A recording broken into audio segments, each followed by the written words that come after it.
Yes, my peeps. Russ of the West End Network. Hope you are all safe and well, my friends. If you're new in here, give it a like, give it a comment, give it a share, give it a subscribe. It's a lovely sunny day. Lovely sunny day in central London. This morning I had a bit of a musing, a bit of a trail of consciousness about when do we press the panic button? When do we panic in terms of our summer transfer? We went through some of the players, obviously looking at the side that or the squad, the matchday squad from the last game and how many have left and da, da, da.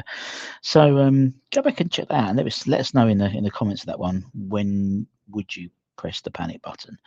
And then this afternoon did the Rusty round up the original rumour rating. We're going to do a bit of an update as well about one of those rumours as well. But it is now time for Hammer's Headlines in association with the KUNB.com. Don't forget to check out in the description below. Latest news, reviews, opinions, over 25 years in the business. Now, I'm talking two ins, one out. That's what we're going to talk about today. The first one's quite an interesting one. It's a name which I hadn't put on my bingo card for this summer. John Duran. Actually, it's probably the third bite of the cherry rather than the second bite of the cherry, in all honesty. Now, we know the protracted nature of the John Duran saga, but apparently, according to reports, we have been handed a shock opportunity to finally sign him after a stunning twist 5 months on from making a £57 million bid. Just remember that as well. If we're led to be believed, we bid £57 million for John Duran despite having no money. Just saying. At one point, it looked like he was going to be completely nailed on, wasn't it? And like we was going to sign him. We did the crossed hammers, and then obviously we didn't. He then scored against us in the first game of last season. And then instead we decided to buy Nicholas Fulkrug and Louis Guilherme for the money we put aside. That £45 million was the asking price, which we decided not to pay, and instead we invest that money in those two players. We then confirmed that we had bid almost £60 million for him in the winter window, a club record, but Villa apparently rejected the offer and sold him to the Saudis, to Al Nassr for around £65 million, where he joined up with the likes of Sadio Mane and Cristiano Ronaldo.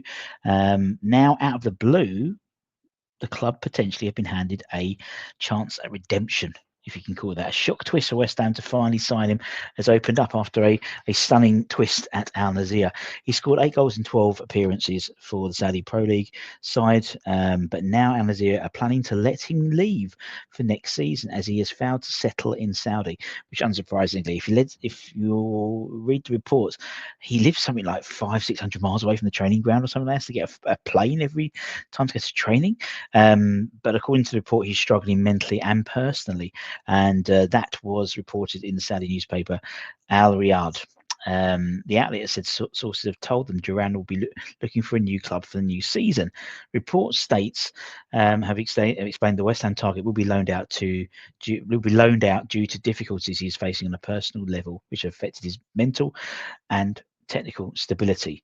Clubs have already expressed a willingness to sign John on loan, with the final picture regarding his future is expected to be clearer in the coming days. Now, if technically speaking, if we were willing to pay £57 million for him 5 months ago, then surely the funds will be available for a small loan fee with a proportion of the striker's wages, considering we've saved something like 15-16 million pounds worth of wages with the players we've let go. If he's desperate to return to European soil, so to speak, and West Ham was a side that were very heavily in touch and in progress with the Duran camp, could it be a chance West Ham couldn't turn down? There was a lot of people who were really disappointed we didn't sign Duran, and granted it's a loan deal, but there might be loan with an option to buy potentially. Maybe, just maybe. Let me know your thoughts, what you think. Now, for me, there's going to be, he should never have gone to, he went for the money. Too fucking right, you go for the money. Generational wealth, my friends. And, I think, footballers have got a short career, and I think it would have to be some sort of clever accountancy behind it, because obviously it's tax free at the moment, but coming over, if you're not over there for a few years, and you have to pay tax. And we had the same issue with Jota, do you remember? And there was a tax issue. But maybe could we get our third? It's not second, it's a third, really, because we tried in the summer, we tried in the winter, and could we get John Duran in a West Ham shirt? Who knows? One person who might have been a West Ham shirt next season, and we take this with a pinch of salt, is George Earthy. Now, according to ex-WHU employee, we spoke about Tuesday, Wednesday this week, how there is a both him and Lewis will be given opportunities in pre-season to impress. But there has been some interest in both of them from Championship sides. Norwich are interested in George following Liam Manning's move from Bristol City to Norwich. It makes sense. But according to Leicester Mercury journalist Jordan Blackwell, he wrote today that Leicester are interested in potentially bringing George on loan for next season. For me, I think it's a bit of a non-starter.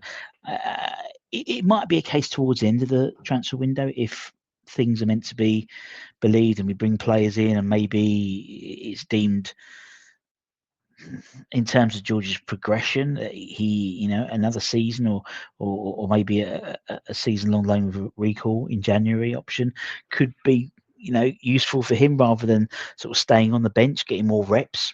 Maybe, but at the moment, I think this one's a bit of a non-starter, and until the squad situation is clearer, I can't see him going out on loan until there's replacements brought in or people who would take his place in the squad, if that makes sense. Same in the midfield situation with Lewis Orville. Until we get midfielders, we're very short of midfielders, so I just can't see that happening at all. Now, one bloke we spoke about in the Russell Rumour rating, the original Rumour rating, the Russell Roundup, is Kev, Big Kev, I'm calling him, Lomonaco. Kev Lomonaco, Big Kev, and saying how West Ham were looking at potentially going in and hitting that transfer release clause, believed to be about, I had it here, was it about 17 million quid? Or was it 15.8? 17.5 million euros, so about 15 million quid. Now, I said that West Ham are looking at maybe bringing that in and getting him in on the books. Now, according to several sources, West Ham apparently have already sent representatives to Buenos Aires to pursue this further, and they're already held talks with his entourage ahead of the contract, and are now looking to move forward with the club. So very much a development in terms of this. Interesting. As I said, I still think there's a little bit of wiggle room in terms of what we've got, and I know cash flow and PSR and all that type of stuff, but I think something like this seems a really good opportunity, and it's an area we need another body in, definite centre half position. Would then allow us to potentially look to move on someone like Mavropanos if the money was right for him, and also Naya as well. But again, it takes two to transfer.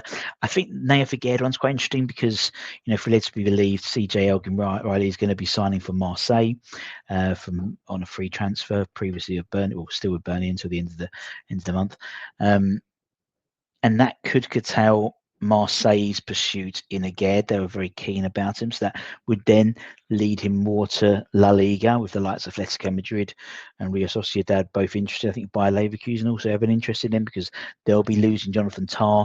It looks like, I think he's going to Bayern Munich, isn't he? I think on a free transfer when his contract is up. So it does close one door slightly. I think Marseille are doing some great free shot. I mean, obviously they've got Angel Gomez as well, and now with CJ, they really are getting value out of money for this free transfer malarkey. But Kevin could be one that we could see definitely, I think, in a claret and blue shirt for not too far along. You know what I mean? Anyway, that's it, my friends. Take care, everyone. Stay safe, stay warm, stay humble, keep the faith.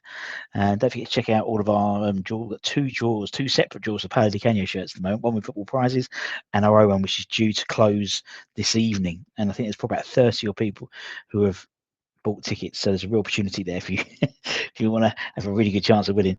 Anyway, take care, stay safe, stay warm, stay humble, keep the faith. Don't forget to check out these are my Brown Flex news, reviews, and opinions. And I see you soon. Much love. Bye, motherfucker.